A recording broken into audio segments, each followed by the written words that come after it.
Bonjour chers auditeurs, bienvenue au module passation de marché du projet de conception de projet résidentiel, immobilier résidentiel.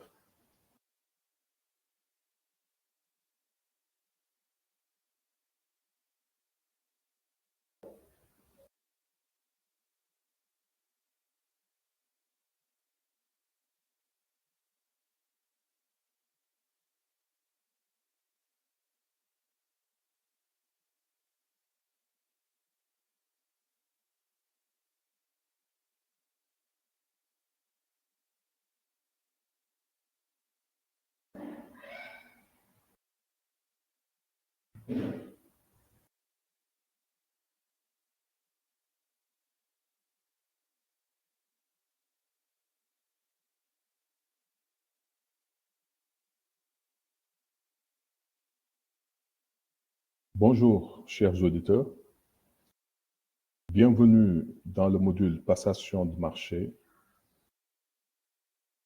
dans le cadre de la formation consacrée à la conception de projets immobiliers résidentiels.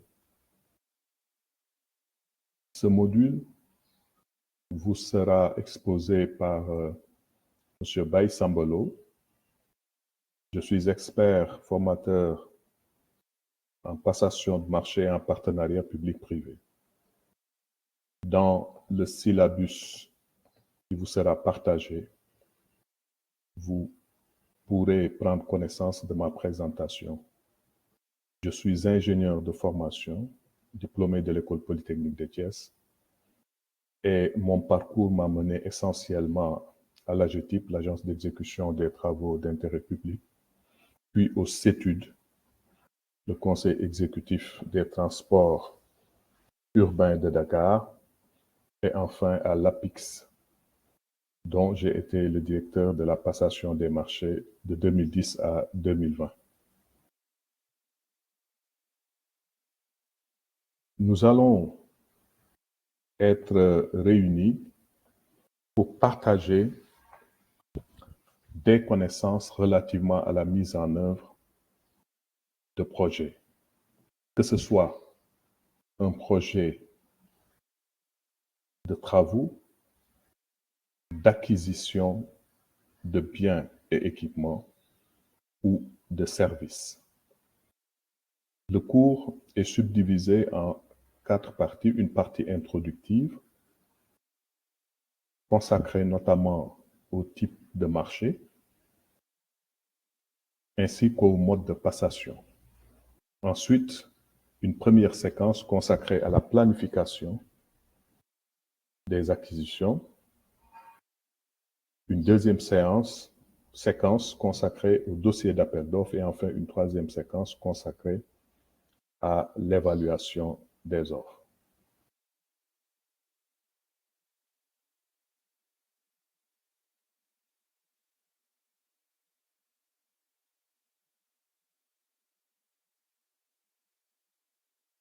Nous allons rentrer dans le vif du sujet. Comme vous le voyez,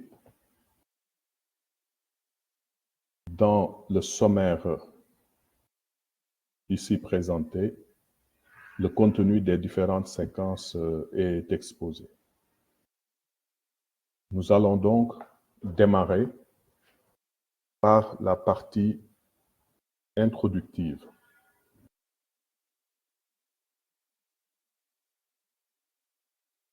Tout d'abord, il est important de connaître les différents types de marchés.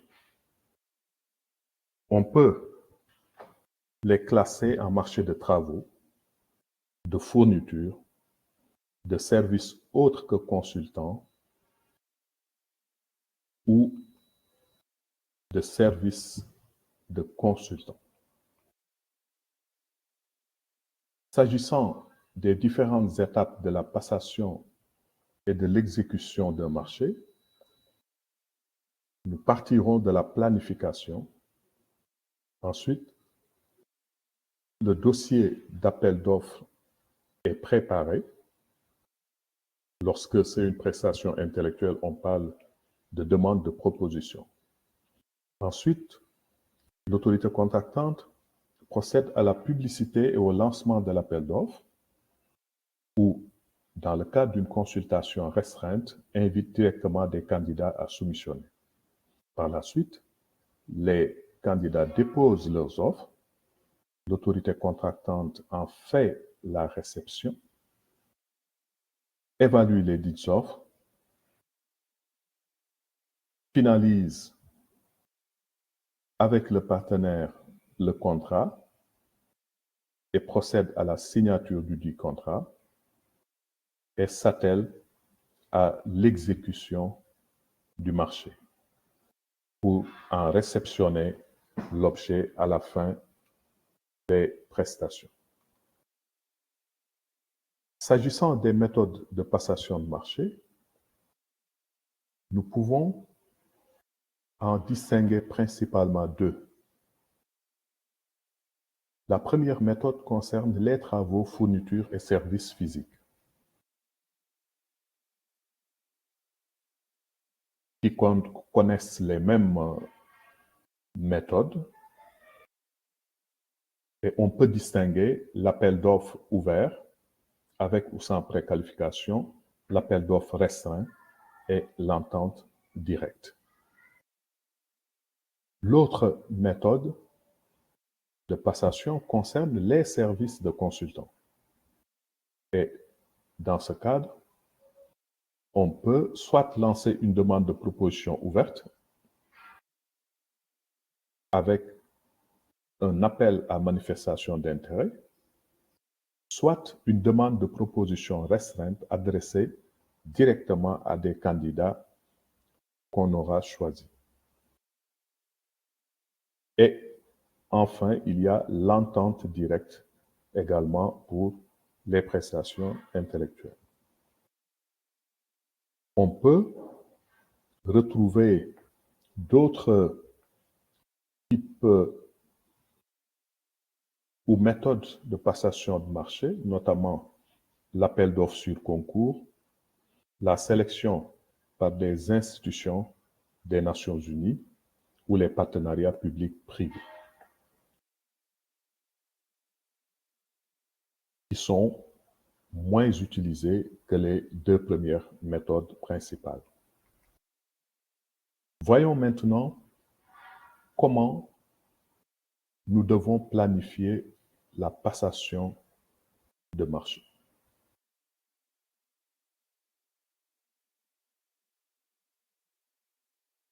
Nous essayerons de déterminer comment on doit le faire, pourquoi, quoi nous devrons planifier, quand nous devrons le faire et par qui. La planification de la passation des marchés permet de prévoir les actions à mener dans le cadre de la mise en œuvre de notre projet et permet également de prévoir les moyens à mettre en place pour la mise en œuvre de notre projet, mais également de prévenir les problèmes et risques éventuels que nous devrons éviter.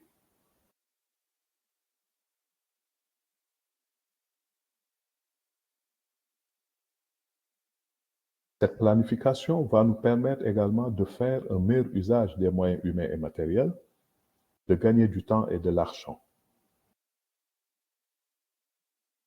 et va nous permettre enfin d'avoir une bonne base pour le suivi. On peut noter que l'absence de planification va entraîner des improvisations dans les actions avec une tendance au non-respect des procédures. La mauvaise utilisation des ressources également peut découler d'une absence de planification, ce qui va conduire à un allongement des délais et bien évidemment des surcoûts. Quoi devons-nous planifier? Nous devons procéder à la programmation des différentes actions depuis la préparation jusqu'à l'exécution complète du projet. Le produit de cette planification, c'est le plan de passation des marchés. Ce plan de passation devra être élaboré par une équipe sous la supervision d'un chef de projet. Et le chef de projet pourra s'appuyer sur un project manager et les services techniques de sa structure, ainsi que les services financiers.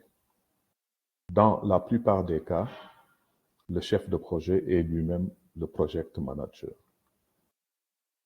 Comment devons-nous procéder à la planification? Tout d'abord, relativement au cadre institutionnel, nous devrons prendre certaines dispositions. Nous allons le voir à la suite. Ensuite, des bénéficiaires peuvent être impliqués dans la mise en œuvre du projet. Nous devrons cerner ces bénéficiaires et leurs capacités.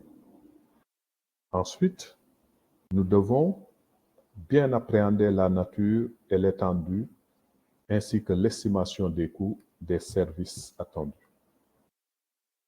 Et nous devrons avoir en vue une date de livraison ou de réception du service. Il sera donc important d'identifier les liens entre les différents services concernés. S'agissant du cadre institutionnel,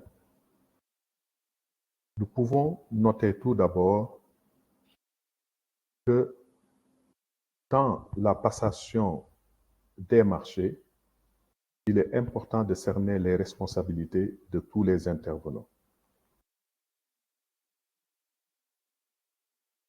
Par exemple, lorsque une structure est appelée à mettre en œuvre la passation des marchés et qu'il y a un autre service concerné qui peut être un bénéficiaire, il est important de s'entendre dès le départ sur les responsabilités de chacune des structures.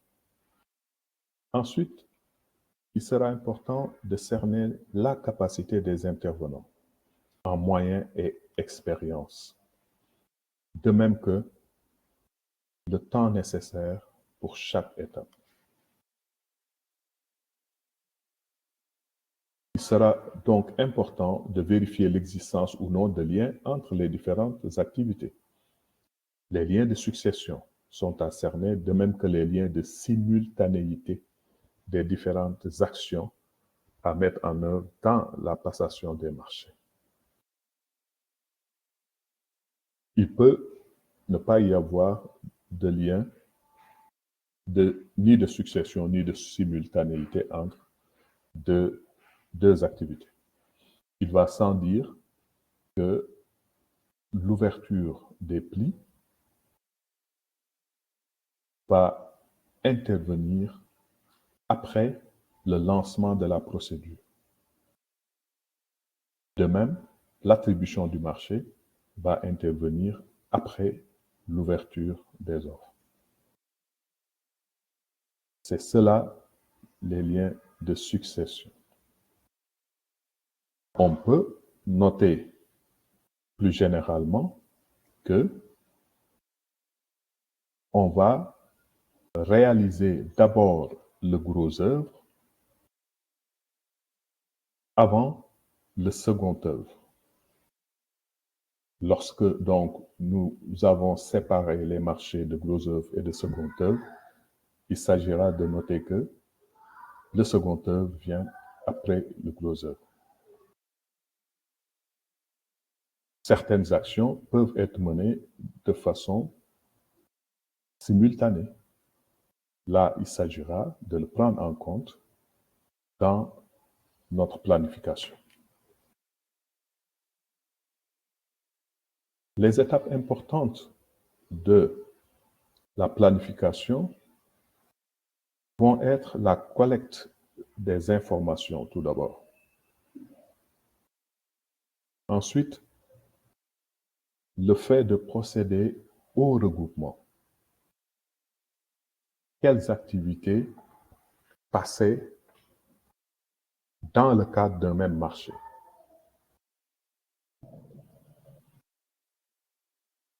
Là où également nous devons séparer des activités, nous devons en décider.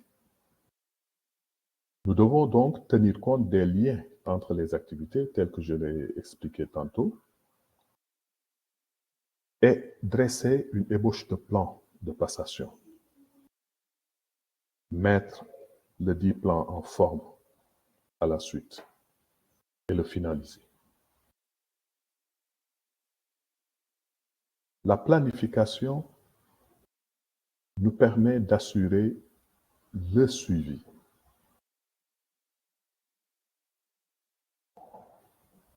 Cela veut dire que, en dehors de la planification, même des activités de la passation des marchés, une fois que l'exécution du marché a démarré, le plan de passation des marchés dynamique, vous pourrez le voir avec le modèle Excel de passation des marchés mis à votre disposition. Ce modèle Excel va vous permettre d'assurer le suivi de l'exécution de votre marché. Le modèle Word pouvant être utilisé dans la première étape consacrée à la procédure de passation des marchés. Ce support, donc, sous Excel de la passation des marchés devra être mis à jour périodiquement. Et pour les outils que vous pouvez utiliser, comme je l'ai dit, il y a le modèle de passation des marchés pour travaux et fournitures qui est mis à votre disposition sur la plateforme. Un modèle sous format Excel, aussi bien pour les travaux et fournitures que pour les services de consultants. Vous pouvez, si vous le voulez, décliner ces plans de passation sous outils Microsoft Project.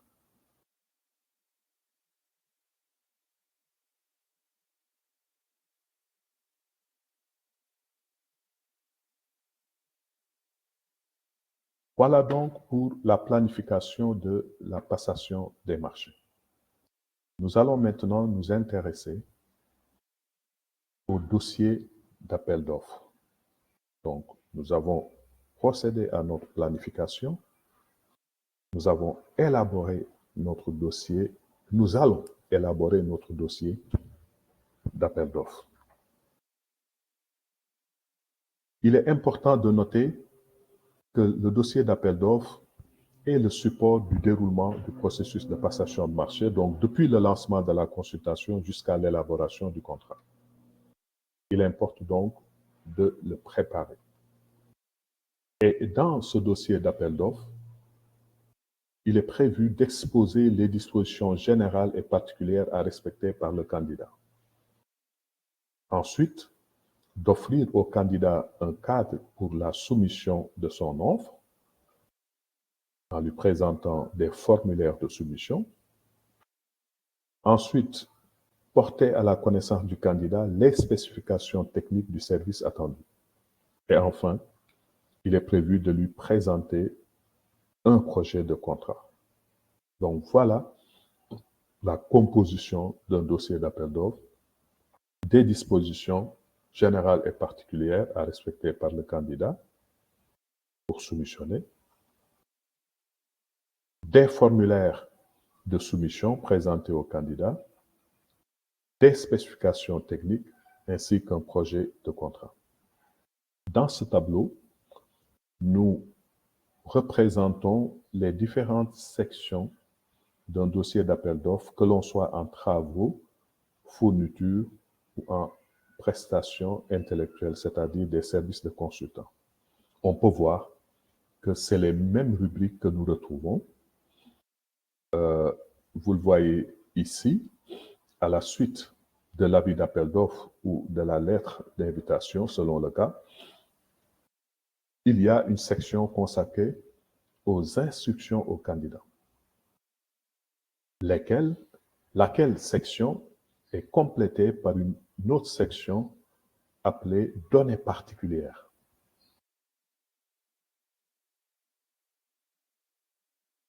C'est cela, les instructions générales et particulières qui sont portées à la connaissance du candidat. Ensuite, on expose au candidat des formulaires pour lui permettre de décliner son offre.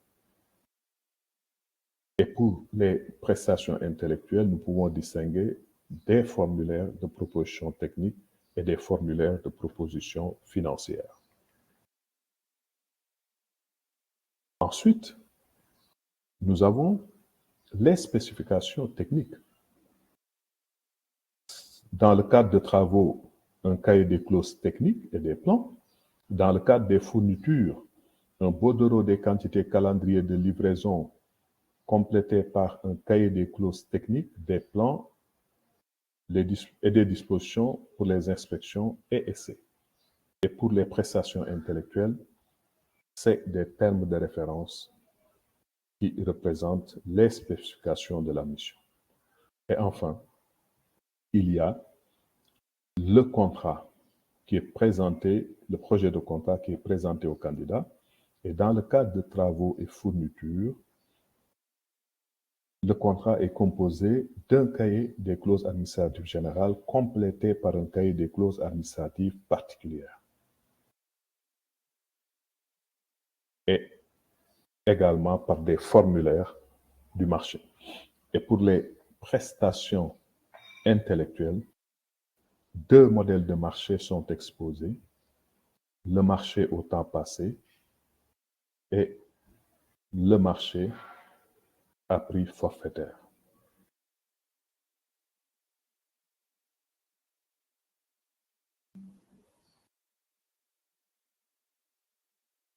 Il est important de noter que dans l'avis d'appel d'offres,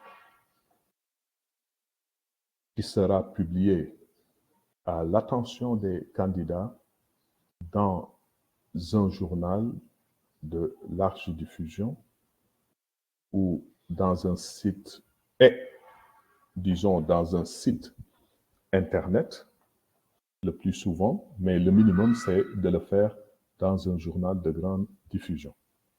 Donc, dans cet avis d'appel d'offres, nous retrouvons des informations relatives à la source de financement, à l'invitation à soumissionner, à la nature et l'envergure des prestations, aux conditions de consultation et d'acquisition du dossier, des informations également sur les lieux, dates et heures limites de dépôt et d'ouverture des plis, des informations sur les cautions, notamment la caution de soumission, la garantie de soumission. Nous retrouvons également dans le dossier d'appel d'offres les instructions aux soumissionnaires. Rappelez-vous, j'ai expliqué qu'il y a des instructions aux soumissionnaires ou instructions aux candidats complétées par des données particulières. Dans ces instructions aux soumissionnaires qui constituent le règlement de l'appel d'offres, nous allons retrouver des sections comme consacrées aux critères de provenance, c'est-à-dire qui est éligible pour soumissionner, quel type de matériaux peuvent être admis dans le cadre de la soumission. Ensuite, des informations sur le dossier d'appel d'offres sont contenues, les éclaircissements, les demandes d'éclaircissement ainsi que les additifs. La préparation des offres également est exposée pour permettre au candidat de décliner son offre en termes de contenu, prix, monnaie, langue, la validité des offres, les cautionnements, les modifications, retrait d'offres, etc. Ensuite, il est expliqué au candidat comment déposer son offre dans la forme, le nombre de copies, à qui destiner l'offre, les lieux et dates de dépôt. L'ouverture et l'évaluation des offres également est abordée, notamment pour indiquer l'heure, la date et le lieu d'ouverture des plis. Le processus d'évaluation est également exposé avec les différents critères. Ensuite, il est indiqué au candidat dans ses instructions au soumissionnaire comment l'attribution du marché va être effectuée. S'agissant des données particulières de l'appel d'offres, il est à noter que ces données particulières vont reprendre les mêmes clauses que les instructions au soumissionnaire pour les préciser et les compléter et éventuellement à les modifier. À noter que les données particulières de l'appel d'offres priment sur les instructions au soumissionnaire du moment que ces données particulières viennent préciser, compléter ou modifier les instructions au soumissionnaire. Le cahier des prescriptions techniques va découler d'études d'ingénierie pour aboutir à des spécifications techniques. Ce cahier des prescriptions techniques va également aborder les garanties techniques exigées, de même que les modalités de supervision et de contrôle des travaux en faisant référence aux normes. De même, la réception des travaux va être abordée dans le cadre du cahier donc des prescriptions techniques.